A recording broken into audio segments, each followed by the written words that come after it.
Olá, meu irmão, minha irmã. Onde quer que você esteja, desejo que a bênção e a paz de Deus alcancem o seu coração.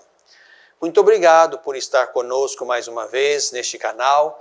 Muito obrigado por fazer parte da família deste programa. Voz da Igreja é o programa que apresentamos, que quer trazer à tona e quer fazer chegar ao mundo inteiro as coisas bonitas, as coisas fecundas, as coisas boas da nossa fé cristã católica. Agradeço às emissoras que transmitem este nosso programa e agradeço a você que nos assiste todas as semanas. Bebendo da fonte é o nosso primeiro bloco. Vamos nos voltar para a palavra de Deus contida na Sagrada Escritura e vamos beber desta fonte bendita e preciosa que é a palavra de Jesus. Se você tem a sua Bíblia por perto, tome-a. Vamos partilhar hoje o texto de Mateus. Mateus capítulo 14, a partir do verso 13. Do 13 até o 21. Vamos então beber desta fonte bendita do Evangelho de Mateus, que será o Evangelho deste domingo, o 18º domingo do tempo comum, no início do mês de agosto, o mês das vocações. Vamos então ao texto de São Mateus. Tendo ouvido isso, Jesus retirou-se dali e foi de barco a um lugar deserto à parte. Quando ficaram sabendo, as multidões saíram das cidades e seguiram Jesus a pé. Ao desembarcar, Jesus viu uma grande multidão. Encheu-se de compaixão por eles e curou os enfermos que ali estavam. Ao entardecer, os discípulos aproximaram-se de Jesus e disseram: Este lugar é deserto e a hora já está adiantada. Despede as multidões para que possam ir aos povoados comprar comida. Jesus, porém, lhes disse: Eles não precisam ir embora. Dai-lhes vós mesmos de comer. Os discípulos responderam: Só temos aqui 5 pães e 2 peixes. Jesus disse: Trazei-os aqui. E mandou que as multidões se sentassem na relva. Então, Jesus tomou os 5 pães e os 2 peixes, ergueu os olhos ao céu e pronunciou a bênção. Partiu os pães e deu aos discípulos, e os discípulos os distribuíam às multidões. Todos comeram e ficaram saciados, e dos pedaços que sobraram, recolheram ainda 12 cestos cheios.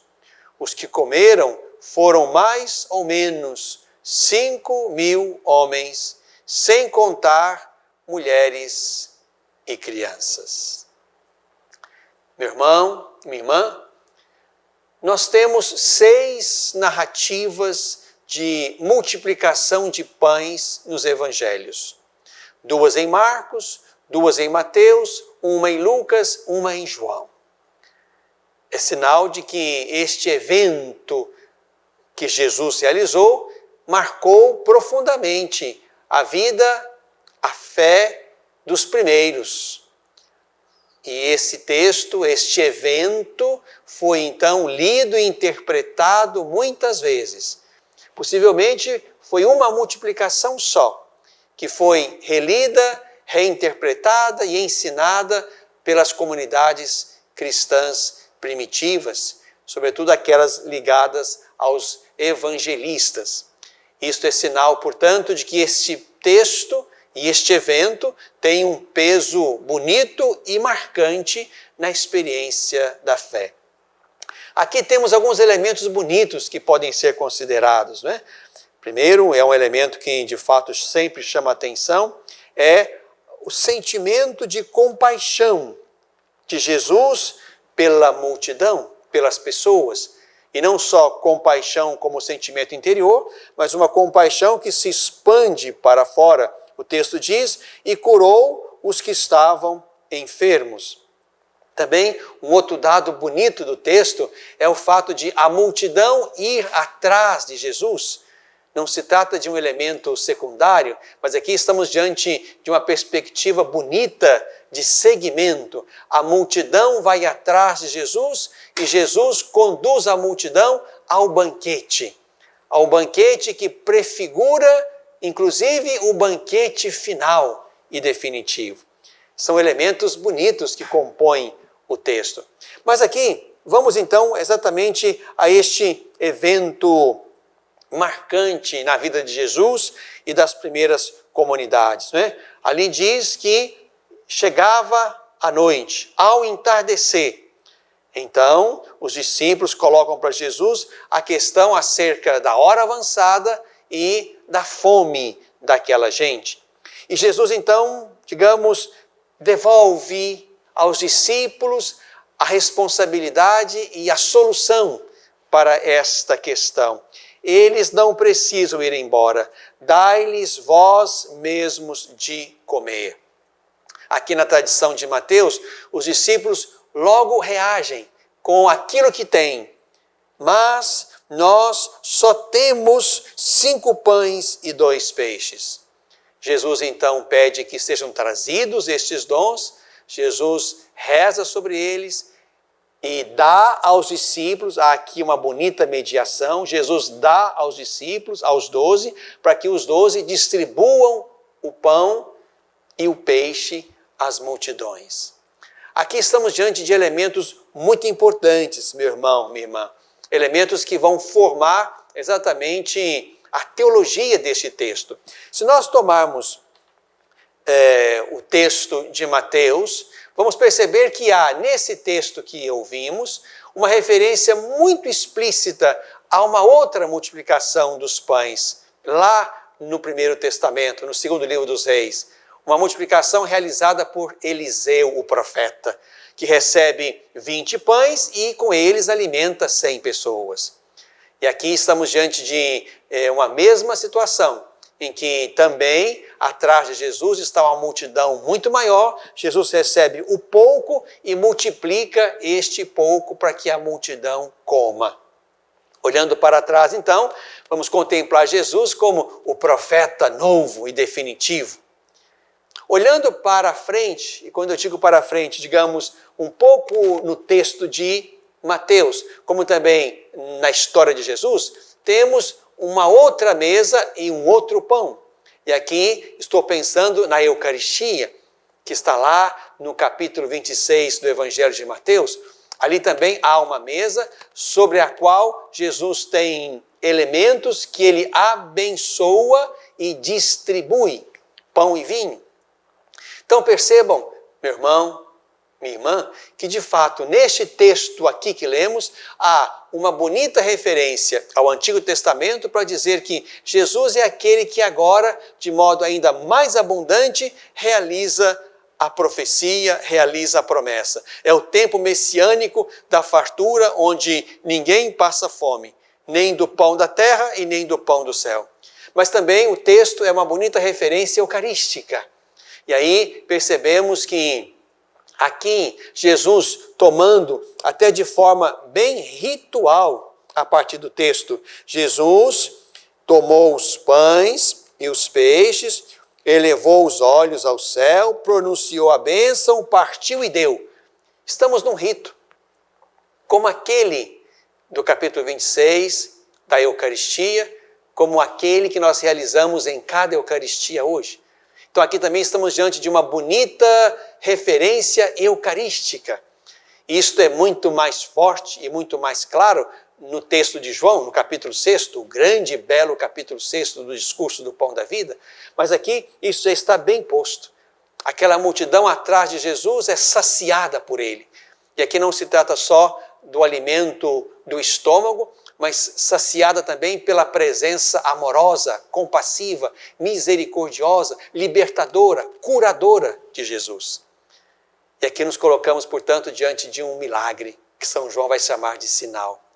Aqui, meu irmão, minha irmã, nós podemos fazer a leitura, sim, de que Jesus toma aqueles 5 pães e aqueles 2 peixes e os multiplica, porque Ele é Deus e pode fazer isso, e fez coisa muito mais difícil, e multiplica aqueles dons pequenos e miúdos para uma multidão de 5.000 homens, sem contar mulheres e crianças. Deus, Jesus, é capaz disso. Mas é bonito perceber que exatamente o fato de estar com Jesus e a partir do apelo de Jesus é que este milagre acontece. Jesus pede para trazer a Ele os dons, os 5 pães e os 2 peixes. Então estamos diante de um milagre que pode ser visto duplamente. De um Deus que de fato, presente em Jesus, é capaz de multiplicar pães e peixes, mas também é capaz de curar os doentes, é capaz de ressuscitar os mortos, é capaz de transformar água em vinho. E este é um milagre que Deus pode fazer, como pode fazer qualquer outro. Mas há também um outro milagre bonito, que é exatamente o milagre de, estando com Jesus, aquelas pessoas, e nós aqui, sermos também, por causa dele, pela palavra dele, sermos convocados a partilhar o que temos. E aqui não se trata só de algo sociológico, basta repartir que tudo se resolve, mas repartir por causa de Cristo.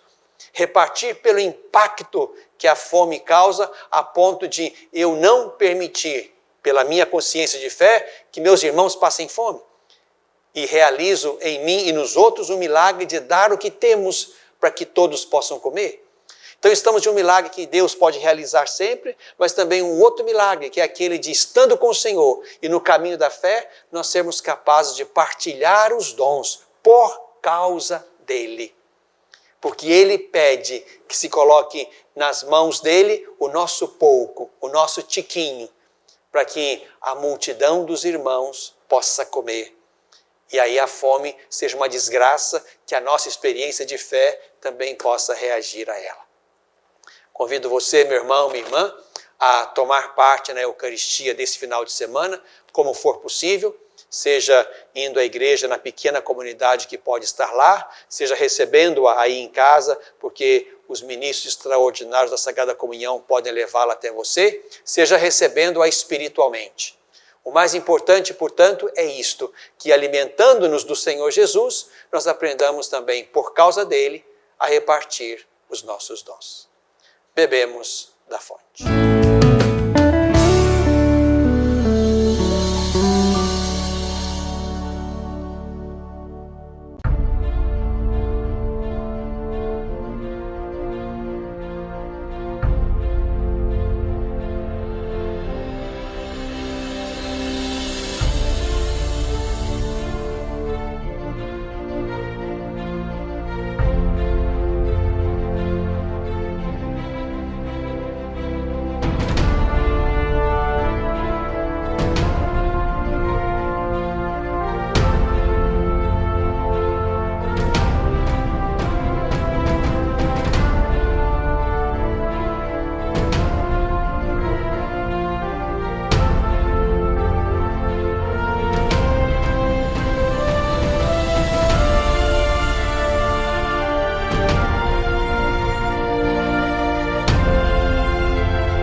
no coração deste tempo. Meu irmão, minha irmã, estamos em agosto, enfrentando uma pandemia que nós haveremos de vencer com a graça de Deus, com o compromisso de cada um, com a responsabilidade social de cada um, com o cuidado pessoal e coletivo, haveremos de vencê-la, haveremos de retornar ao nosso cotidiano, mesmo que ele vai agregar agora muitas outras coisas e formatos e modos de enxergá-lo e de vivê-lo, mas haveremos de retomá-lo. Estamos em agosto. Agosto para nós é mês das vocações. É mês de pensar os modos como estamos no mundo, como servimos a Deus e como servimos aos outros. Então, neste bloco, quero mergulhar com você aí, nesse mistério da vocação. Nós temos, ao longo deste mês, muitos focos vocacionais sobre os quais nós vamos rezar. Neste primeiro final de semana, vamos pensar a vocação sacerdotal. No segundo final de semana, vamos pensar a vocação à paternidade e à maternidade. No terceiro final de semana, vamos pensar a vocação à vida religiosa, consagrada, olhando ali para Maria. E neste ano, vamos também celebrar naquele dia da Assunção, naquela solenidade da Assunção, vamos celebrar em memória das vítimas do coronavírus, isso no Brasil todo. E no quarto final de semana, vamos nos voltar exatamente para aqueles que tomam na comunidade o lugar de educadores da fé, dos catequistas, daqueles, portanto, que, tomando para si a experiência da fé, querem levá-la aos irmãos e cuidar disso de modo zeloso, sistemático, cada vez mais profundo. Que bom que ao longo deste mês, então, vamos nos colocar orantes e gratos diante de muitas e belas vocações. Então, quero, neste bloco, meu irmão, minha irmã, ajudar você a perceber exatamente que a vocação é o nosso modo de estar no mundo. Estamos no mundo com uma missão que nós descobrimos ao longo do caminho, vamos discernindo nos muitos sinais, aptidões, talentos que Deus vai nos dando, e nós vamos percebendo, discernindo a ponto de abraçar a vocação para a vida consagrada, masculina e feminina, ou para a vida matrimonial, ou para as muitas formas de consagração também hoje na igreja, para as muitas formas de servir aos irmãos no mundo, nas muitas profissões que Deus também, em cada tempo, vão criando para responder às demandas daquele momento da história. Por isso, é importante perceber que nós estamos no mundo com uma missão. Com uma missão. Missão que é exatamente resultado de um chamamento. Alguém nos chama para. Alguém nos chama para. Vocare é exatamente a palavra de base que está na palavra vocação. Vocare é chamar, chamamento. Alguém me chama para algo. Alguém me chama e me envia para uma tarefa. Por isso é muito bom, meu irmão, minha irmã, recuperar essa dimensão de transcendência da vocação. Não é simplesmente resultado de uma matemática mental, onde eu faço este ou aquele teste e então vou para este ou para aquele caminho. Mas trata-se sim de uma escuta. Cada um vai fazer para si mesmo a pergunta fundamental: para que estou aqui? Para que fui colocado neste mundo? Para que eu ocupo um lugar e faço parte de uma história que é a grande história da humanidade e eu estou nela neste tempo, neste momento? Aqui é preciso então que nós recuperemos essa bela dimensão vocacional. E queria, nesse primeiro final de semana de agosto, recordar e agradecer os sacerdotes que nós temos entre nós. Aqui na Diocese de Divinópolis, aí na sua diocese, na sua paróquia, no seu estado, no seu país. Agradecer pelos sacerdotes. Homens que Deus chamou em muitas etapas da vida. Chamou alguns lá na infância E esses começaram cedo um caminho de discernimento e de formação. Chamou outros já na idade adulta. E os chamou e também os colocou nessa perspectiva de uma consagração particular, numa vocação de especial consagração. E, por que não, chamou outros até, digamos, quando a vida já ia avançada, depois de terem constituído famílias, depois de terem tido uma esposa e filhos e tendo ficado viúvos, também alguns foram chamados a partir desse lugar e foram também ordenados sacerdotes. Aqui eu quero, em primeiro lugar, agradecer imensamente a cada irmão sacerdote, onde percebemos que há uma bonita entrega, uma fecunda fidelidade, uma criatividade a serviço do Evangelho, a serviço do Reino, a serviço da Igreja. Muito obrigado, meu irmão sacerdote. Deus lhe pague, Deus o abençoe, Deus renove todos os dias com graça o seu sim, a fim de que você, como eu também, possamos continuar no caminho, sendo sacramentos de Cristo, sendo outros Cristos, até chegarmos a ser Cristo mesmo no meio da nossa gente. Muito obrigado pelo seu sim. Sei, e você também, dos muitos desafios que temos hoje. Há muitos enfrentamentos, há muitas tribulações, há muitas perseguições. Mas é verdade, meu irmão, minha irmã, que o Senhor Jesus que nos chamou, nos ungiu, nos enviou, Ele não nos abandonou. Precisamos descobrir nesse tempo, com pandemia ou sem pandemia, com grandes e fortes embates ideológicos, com grandes e difíceis antagonismos e oposições e fundamentalismos, nós somos chamados aqui a ser instrumentos da concórdia, da paz, da comunhão.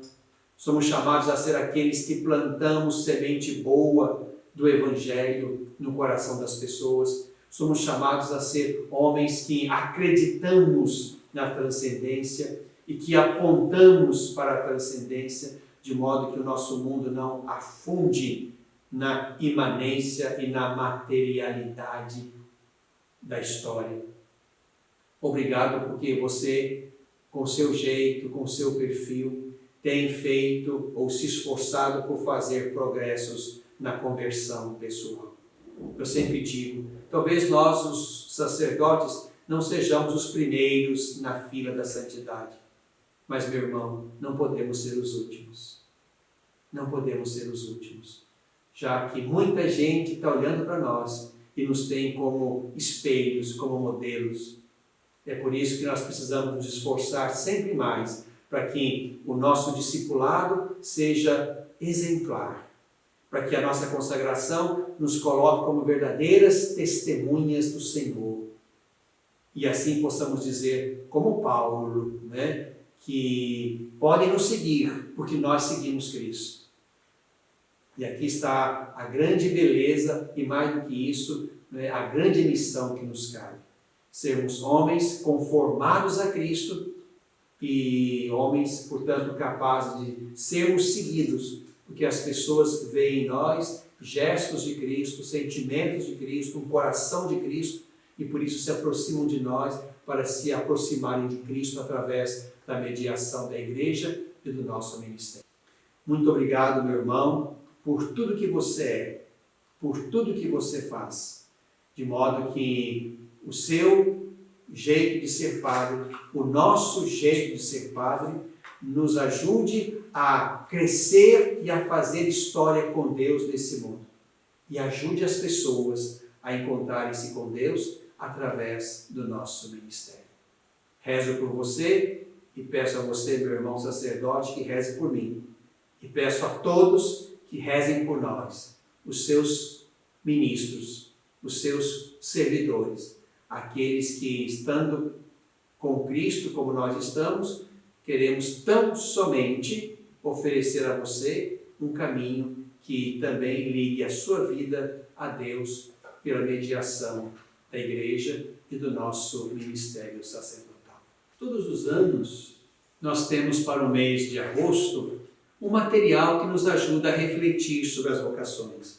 Também neste ano, a Comissão Episcopal que cuida das vocações também nos oferece um subsídio bonito e importante, que tem como grande slogan: amados e chamados por Deus, e que leva como um pequeno lema tirado da Sagrada Escritura um texto de Isaías: és precioso a meus olhos, eu te amo. Isaías 43, verso 4. Chamados por Deus, amados e chamados por Deus. Por isso, meu irmão, minha irmã, quero convidar você, seja com este material que você pode encontrar na internet ou aí na sua paróquia ou na sua oração pessoal, cada um se lembre de rezar pelas vocações, lembrando que cada um, cada irmão, cada irmã é amado e chamado por Deus. Deus, de fato, olha para nós com amor e nos ama e nos chama para uma missão no coração deste mundo. Rezemos uns pelos outros para que a nossa oração trocada seja graça fecunda que nos ajuda cada um na vocação para a qual Deus nos chamou e na qual estamos tentando responder a Ele positivamente e colaborar com os irmãos no caminho da vida, no coração deste tempo. Às vezes, tudo que uma criança precisa para superar uma tempestade em sua vida familiar é encontrar um lar provisório, uma família que a acolha por um tempo, enquanto sua própria família se reestrutura para recebê-la de novo. Essa é a proposta do Serviço Família Acolhedora: transformar as dificuldades de hoje em possibilidades de futuro. Serviço Família Acolhedora. A tempestade passa, a vida continua. Participe e faça a diferença.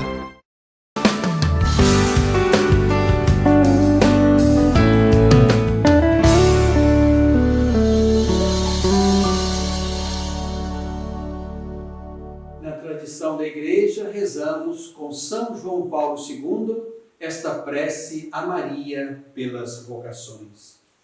Ó Mãe, Mãe de Deus, Mãe da Igreja, nesta hora tão significativa para nós, somos um só coração e uma só alma. Como Pedro, os apóstolos, os irmãos, unidos na prece convosco no cenáculo. A vós, ó Mãe, confiamos a nossa vida. A vós que escutastes com fidelidade absoluta a palavra de Deus e vos dedicastes ao seu plano de salvação e de graça, aderindo com total docilidade à ação do Espírito Santo. A vós que recebestes do vosso Filho Jesus a missão de acolher e proteger o discípulo por ele amado.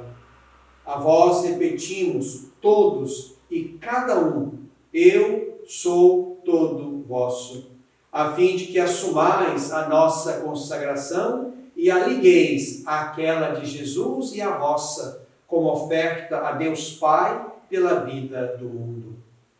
Nesta vossa morada, como guarda da nossa igreja, da nossa cidade, da nossa região, das quais há séculos sois defesa e honra, nós vos suplicamos, Mãe, que volteis o olhar para a indigência dos vossos filhos, como fizestes em Caná, quando vos interessastes pela situação daquela família.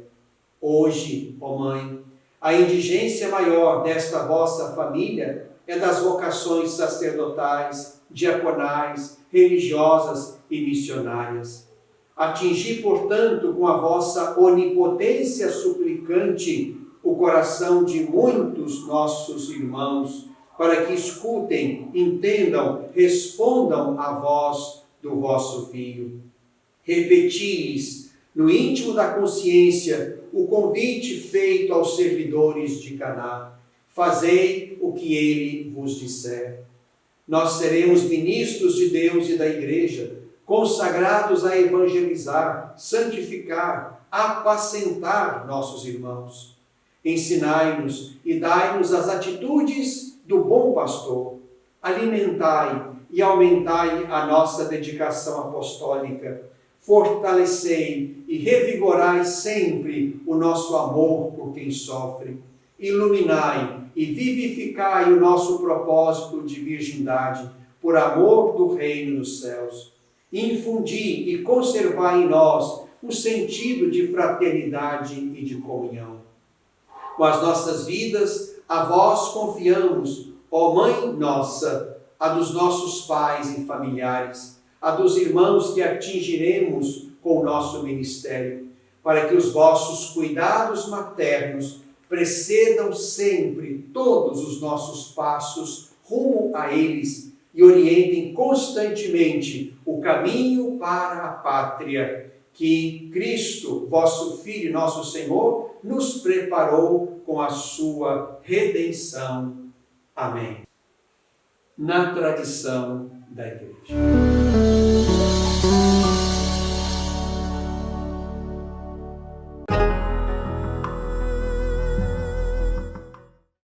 Pornografia infanto-juvenil é crime. Todo aquele que produz, vende, publica, divulga de qualquer forma ou até mesmo armazena vídeos ou fotos pornográficas de crianças e adolescentes pratica crime grave e está sujeito a uma pena de até 8 anos. Se você teve contato com esse tipo de material pelas redes sociais, jamais passe adiante. Não divulgue e nem guarde essas imagens criminosas.